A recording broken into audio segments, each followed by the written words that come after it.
नमस्कार। आकाशवाणी से दोपहर समाचार के साथ मैं प्रियंका अरोड़ा।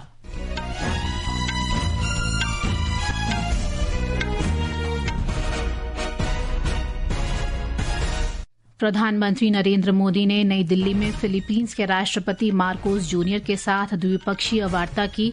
श्री मोदी ने कहा, भारत फिलीपींस अपने संबंधों को महत्वपूर्ण साझेदारी के स्तर तक बढ़ाने पर सहमत। भारत और फिलीपींस ने रक्षा, डिजिटल प्रौद्योगिकी, अंतरिक्ष, समुद्री सहयोग, पर्यटन और सांस्कृतिक आदान प्रदान सहित विभिन्न क्षेत्रों में 9 समझौता ज्ञापनों का आदान प्रदान किया। बिहार में विशेष गहन पुनरीक्षण के मुद्दे को लेकर विपक्षी दलों के हंगामे के कारण संसद के दोनों सदनों की कार्यवाही बाधित। राष्ट्रीय जनतांत्रिक गठबंधन के सांसदों ने ऑपरेशन सिंदूर और ऑपरेशन महादेव की सफलता पर सर्वसम्मति से प्रस्ताव पारित किया। प्रधानमंत्री मोदी के नेतृत्व में रक्षा सुधारों की सराहना की। और मौसम विभाग का कल तक केरल और तमिलनाडु के घाट क्षेत्रों में अत्यधिक मूसलाधार वर्षा का अनुमान। अब समाचार विस्तार से। भारत और फिलीपींस के बीच आज 9 समझौतों पर हस्ताक्षर हुए। ये समझौते प्रधानमंत्री नरेंद्र मोदी और फिलीपींस के राष्ट्रपति फेर्डिनेंड रोमुल्देज मार्कोस जूनियर की उपस्थिति में किए गए। इन समझौतों में दोनों देशों के बीच कूटनीतिक सहभागिता, आपराधिक मामलों, रक्षा विज्ञान और तकनीक सहित अन्य क्षेत्रों में आपसी कानूनी सहायता संधि शामिल हैं। मीडिया से बातचीत में प्रधानमंत्री ने कहा कि भारत और फिलीपींस अपने राजनयिक संबंधों की 75वीं वर्षगांठ मना रहे हैं। ऐसे में फिलीपींस के राष्ट्रपति की यात्रा विशेष महत्व रखती है। उन्होंने कहा कि दोनों देशों के बीच प्राचीन काल से ही संबंध रहे हैं। हमारा बायलैटरल ट्रेड निरंतर बढ़ रहा है और $3 बिलियन का आंकड़ा पार कर चुका है। इसे और मजबूत करने के लिए India ASEAN free trade agreement के रिव्यू को जल्द से जल्द पूरा करना हमारी प्राथमिकता है। साथ ही हमने द्विपक्षीय प्रेफरेंशियल ट्रेड एग्रीमेंट की दिशा में काम करने का फैसला भी किया है। श्री मोदी ने कहा कि भारत फिलीपींस अपने संबंधों को महत्वपूर्ण साझेदारी के स्तर तक बढ़ाने पर सहमत हुए हैं। श्री मोदी ने पहलगाम आतंकी हमले की कड़ी निंदा करने और आतंकवाद के विरुद्ध लड़ाई में भारत का साथ देने के लिए फिलीपींस की सरकार और राष्ट्रपति के प्रति आभार व्यक्त किया। प्रधानमंत्री ने कहा कि विकासात्मक सहभागिता के तहत भारत फिलीपींस में क्विक इम्पैक्ट परियोजनाओं की संख्या बढ़ाएगा। डेवलपमेंट पार्टनरशिप के अंतर्गत हम फिलीपींस में क्विक इम्पैक्ट प्रोजेक्ट की संख्या बढ़ाएंगे और फिलीपींस में सॉवरेन डाटा क्लाउड इंफ्रास्ट्रक्चर के विकास में भी सहयोग देंगे। धरती पर तो हमारी साझेदारी मजबूत है ही, हमने अंतरिक्ष की भी तैयारी शुरू कर दी है। इसके लिए आज समझौता भी किया गया है। मजबूत हो रहे रक्षा संबंध गहरे आपसी विश्वास का प्रतीक है। प्रधानमंत्री मोदी ने कहा कि दोनों देशों के बीच द्विपक्षीय व्यापार लगातार बढ़ रहा है और $3 अरब के आंकड़े को पार कर गया है। उन्होंने आगे कहा कि भारत आसियान मुक्त व्यापार समझौते की समीक्षा जल्द से जल्द पूरी करना उनकी प्राथमिकता होगी। फिलीपींस के राष्ट्रपति ने दोनों देशों के संबंधों को महत्वपूर्ण बताया और पहलगाम आतंकी हमले की निंदा की। As emissaries of our people, I bring with me the enduring friendship of the Filipino nation. I carry the message of our solidarity with India, both over the tragic attack in Pahalgam earlier this year and in the broader fight against terrorism. Despite these challenges, I also bear felicitations on India's remarkable transformation and inexorable march to become Viksit Bharat by 2047 under Prime Minister Modi's guiding hand. Philippines के राष्ट्रपति ने भारत सरकार के आतिथ्य के लिए धन्यवाद दिया। उन्होंने कहा कि भारत और फिलीपींस दोनों रक्षा और सुरक्षा के क्षेत्र में सहयोग बढ़ाने पर सहमत हुए हैं। उन्होंने भारत के स्वदेशी रक्षा उद्योग के साथ साझेदारी में चल रहे फिलीपींस रक्षा आधुनिकीकरण की तीव्र गति पर भी संतोष व्यक्त किया। संसद के दोनों सदनों की कार्यवाही विपक्ष के हंगामे के कारण दिन भर के लिए स्थगित कर दी गई है। विपक्षी दल बिहार में विशेष गहन पुनरीक्षण के मुद्दे पर चर्चा की मांग कर रहे थे। इससे पहले सुबह 11 बजे लोकसभा की कार्यवाही शुरू होने पर कांग्रेस, डीएमके, तृणमूल कांग्रेस और अन्य विपक्षी दल नारेबाजी करते हुए सदन के बीचों बीच आ गए। हंगामे के बीच अध्यक्ष ओम बिड़ला ने प्रश्नकाल चलाने का प्रयास किया। श्री बिड़ला ने कहा कि प्रदर्शनकारी सदस्य पूर्व नियोजित तरीके से सदन की कार्यवाही बाधित कर रही हैं। उन्होंने कहा कि सदस्यों का आचरण संसदीय लोकतंत्र के लिए उचित नहीं है। हंगामे के कारण लोकसभा अध्यक्ष ने सदन की कार्यवाही दोपहर 2 बजे तक के लिए स्थगित कर दी। इससे पहले सदन में झारखंड के पूर्व मुख्यमंत्री शिबू सोरेन, पूर्व सांसद तिलकधारी प्रसाद सिंह और राम रति बिंद को श्रद्धांजलि दी गई। वहीं राज्यसभा में भी ऐसा ही देखने को मिला। सुबह 11 बजे सदन की कार्यवाही शुरू होने के बाद विपक्षी दलों ने विशेष गहन पुनरीक्षण पर चर्चा की मांग को लेकर विरोध प्रदर्शन शुरू कर दिया। राज्यसभा में विपक्ष के नेता मल्लिकार्जुन खड़गे ने कहा कि उन्होंने विपक्षी दलों की ओर से उपसभापति को एक पत्र लिखा है। संसदीय कार्य मंत्री किरेन रिजिजू ने इन आरोपों का खंडन करते हुए कहा कि ये रिकॉर्ड में स्पष्ट है कि केवल मार्शल ही सदन में प्रवेश कर सकते हैं। उन्होंने श्री खड़गे पर सदन को गुमराह करने और झूठे तथ्य पेश करने का आरोप लगाया। हंगामे के बीच सदन के नेता जेपी नड्डा ने कहा कि सदन की कार्यवाही को बाधित करना संसदीय नियमों के खिलाफ है। इनकी डेमोक्रेसी इतना समाप्त हो जाती है जब वो अपने स्थान को छोड़ करके किसी व्यक्ति को जिसको बोलने का अधिकार है रूलिंग पार्टी में, उसको डिस्टर्ब करते हैं, उसके बगल में नारे लगाते हैं। ये अनडेमोक्रेटिक भी है। This is not disturbance, this is anarchism, और ये एनार्किज्म करने की कोशिश करते हैं। उपसभापति हरिवंश ने भी लगातार व्यवधान पर चिंता व्यक्त करते हुए कहा कि कुछ सदस्य जानबूझकर सदन की कार्यवाही बाधित कर रहे हैं। उन्होंने कहा कि प्रश्नकाल और शून्यकाल सार्वजनिक महत्व के मुद्दे को उठाने और सरकार को जवाबदेह बनाने के लिए महत्वपूर्ण हैं। संसदीय कार्य मंत्री किरेन रिजिजू ने लोकसभा और राज्यसभा में विपक्षी दलों के लगातार हंगामे पर नाराजगी व्यक्त की है। संसद भवन परिसर में मीडिया से बातचीत में उन्होंने कहा कि मानसून अधिवेशन का ये तीसरा सप्ताह है, लेकिन एक भी विधेयक पारित नहीं कराया जा सका है। उन्होंने कहा कि मणिपुर में राष्ट्रपति शासन बढ़ाए जाने संबंधी प्रस्ताव पारित हो चुका है, लेकिन ये अनुमोदन के लिए राज्यसभा में अभी तक लंबित है। श्री रिजिजू ने विपक्षी दलों से सहयोग करने और सदन को चलने देने का आग्रह किया। आज नई दिल्ली में एनडीए संसदीय दल की बैठक के बारे में उन्होंने कहा कि ऑपरेशन सिंदूर और ऑपरेशन महादेव की सफलता पर एक प्रस्ताव बैठक में पारित किया गया और सभी सांसदों ने देश के सशस्त्र बलों की वीरता की सराहना की।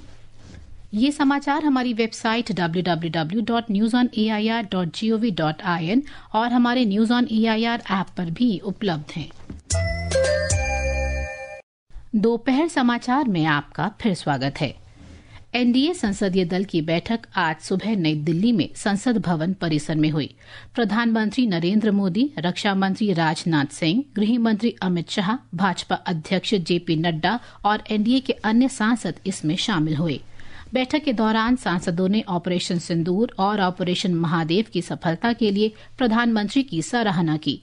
सांसदों ने सशस्त्र बलों की भूमिका और उनके अडिग समर्पण की सराहना करते हुए ऑपरेशन की सफलता पर सर्वसम्मति से एक प्रस्ताव भी पारित किया। संसदीय कार्य मंत्री किरेन रिजिजू ने बताया कि पहलगाम आतंकी हमले में जान गंवाने वाले लोगों को श्रद्धांजलि भी दी गई। एनडीए पार्लियामेंट्री पार्टी मीटिंग में एक रेजोल्यूशन पास हुआ। ऑपरेशन सिंदूर का सक्सेसफुल हमारा मिलिट्री एक्शन के बाद फिर ऑपरेशन महादेव का जो सक्सेस है, भारत के सेना को, आर्म फोर्सेस को हमने अभिनंदन किया और सराहना करते हुए देश के ओर से हम हमेशा सेना के साथ खड़ा रहेंगे। एनडीए संसदीय दल के प्रस्ताव में प्रधानमंत्री नरेंद्र मोदी के असाधारण नेतृत्व की सराहना करते हुए कहा गया कि उनके अटूट संकल्प, दूरदर्शी नेतृत्व और दृढ़ता ने सभी भारतीयों के हृदय में एकता और गर्व की भावना को पुनः जागृत किया।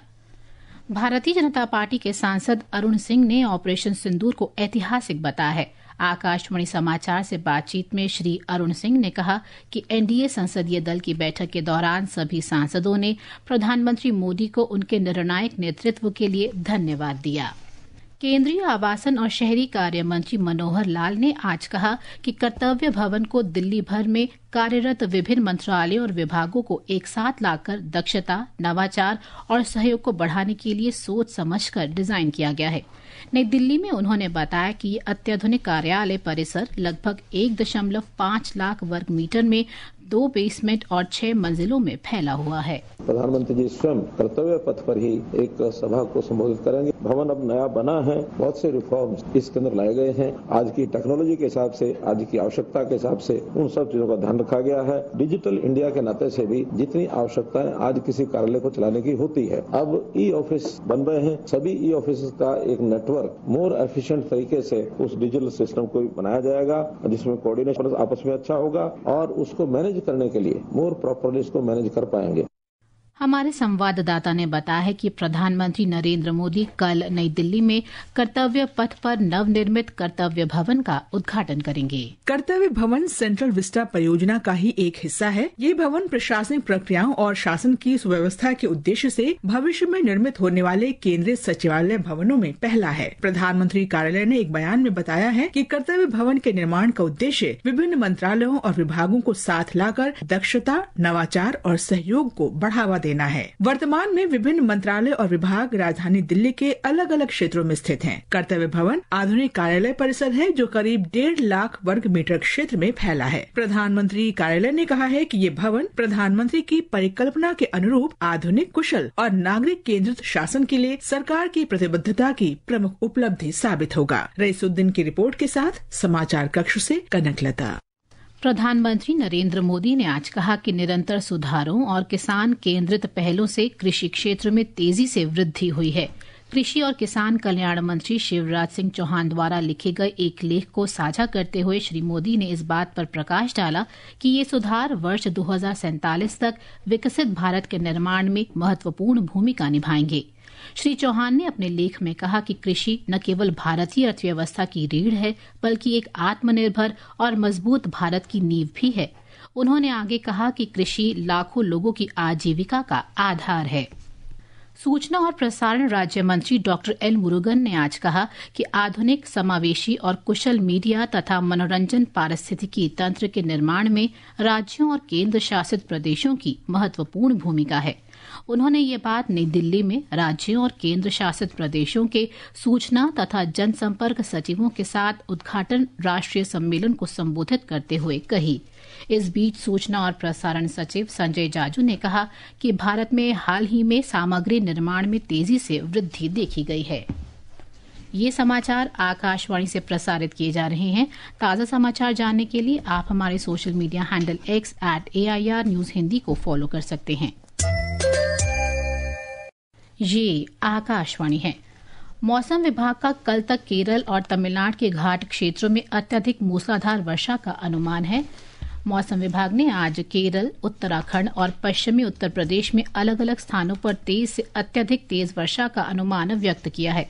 आकाशवाणी समाचार से बातचीत में मौसम विभाग के वरिष्ठ वैज्ञानिक डॉक्टर RK जेनामणि ने बताया कि इन राज्यों में रेड अलर्ट जारी किया गया है।